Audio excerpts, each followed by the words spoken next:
இப்போ உள்ள ஜென்ரேஷன்லாம் உண்மையாவே ரொம்ப பாவம் தாங்க. கூட விளையாடுறதுக்கு கூட ஆள் இல்லாம, வீட்டுக்குள்ளேயே ஒண்ணு டிவி இல்லன்னா ஃபோனு. நம்ம எப்பவாச்சும் வெளியில கூட்டிட்டு போனா தான் அவங்களுக்கு ஒரு என்ஜாய்மெண்ட்டு. இல்லன்னா ஸ்கூலு. இப்படி தான் இருக்கு இவங்களோட வாழ்க்கைலாம். அதுவும் வெளிநாட்டில பார்த்தீங்கன்னா, இப்படி தான் வந்து இருக்கு. ஊர்ல இருக்கிற குழந்தைங்களுக்காச்சும் ஒரு அக்கம் பக்கத்தில விளையாடுறதுக்கு சில குழந்தைங்கள் இருப்பாங்க. அதுவும் இப்பல்லாம் யாரும் விளையாடவும் அனுப்புறதில்ல பயந்துகிட்டு. நெறைய விஷயங்கள் இப்ப நடந்துட்டு இருக்கிறனால.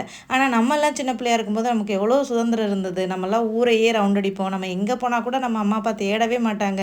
கம்மாயில் போய் குளிக்கிறது, மரத்தில் ஏறி குதிக்கிறது, புளியங்காய் பறித்து சாப்பிட்றதுன்னு அவ்வளோ வாழ்க்கையை என்ஜாய் பண்ணோம். திருவிழாவுக்கு போகிறது, அப்புறம் ஊரில் காது குத்து, சடங்கு, கல்யாணம் அப்படின்னு நடந்தால் அதை போய் அட்டன் பண்ணுறது, லீவு வந்தால் பாட்டி தாத்தா அத்தை மாமா அப்படின்னு ஊருக்கு போகிறது, அதெல்லாமே நமக்கெல்லாம் கொடுத்து வச்சுச்சு. ஆனால் இப்போ உள்ள ஜென்ரேஷன்லாம் உண்மையாகவே பாவமாக தான் இருக்குது. இங்கே புரோனை நாட்டில் ரம்ஜான் ஸ்டார்ட் ஆனதுலேருந்து இந்த ஈவினிங் டைமில் ஸ்ட்ரீட் ஃபுட் போடுவாங்கல்ல, அது வாங்கி கொடுத்து பழகிட்டோமா, இந்த பசங்க ஈவினிங் ஆனாலே அங்கே போகலான்னு சொல்லிட்டு அங்கே போகிறது அதுகளுக்கு அவ்வளோ ஒரு சந்தோஷம். நம்ம திருவிழாக்கெலாம் கிளம்பி போனோம்னா எவ்வளோ ஒரு சந்தோஷமாக போவோம்.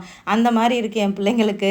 அதனாலேயே அந்த பசங்க சொன்னால் கூட்டிகிட்டு போய் அது வேணுங்கிறத அப்படியே வாங்கி கொடுத்துட்டு வர்றது. இன்றைக்கி போகையில் ஃபுல்லாக என் மைண்டு ஃபுல்லாக அதை யோசிச்சுட்டே இருந்தேன். நமக்கு இருந்த அந்த வாய்ப்புகள் எல்லாம் நம்ம பிள்ளைங்களுக்கு இப்போல்லாம் கிடைக்கலையே அப்படின்ற மாதிரி தான். ஸோ போயிட்டு ஸ்நாக்ஸ் எல்லாம் வாங்கி கொடுத்துட்டு வீட்டுக்கு வந்தாச்சு. ஸோ நைட்டு எங்களுக்கு வந்து என்ன பண்ணியிருந்தேன்னா, இந்த சேமியா தாங்க பண்ணியிருந்தேன். ரொம்ப நாள் ஆயிடுச்சு இந்த மாதிரி சேமியா கிண்டி சாப்பிட்டு. சின்ன பிள்ளைலலாம் அடிக்கடி இந்த சேமியா கிண்டுவோம். கடையில் போய் ஒரு பாக்கெட் வாங்கிட்டு வந்து இந்த மாதிரி செஞ்சு அதில் சீனி போட்டு சாப்பிட்றது. ரொம்ப நாள் ஆயிடுச்சுங்க இந்த மாதிரி சேமியா கிண்டி சாப்பிட்டுமே.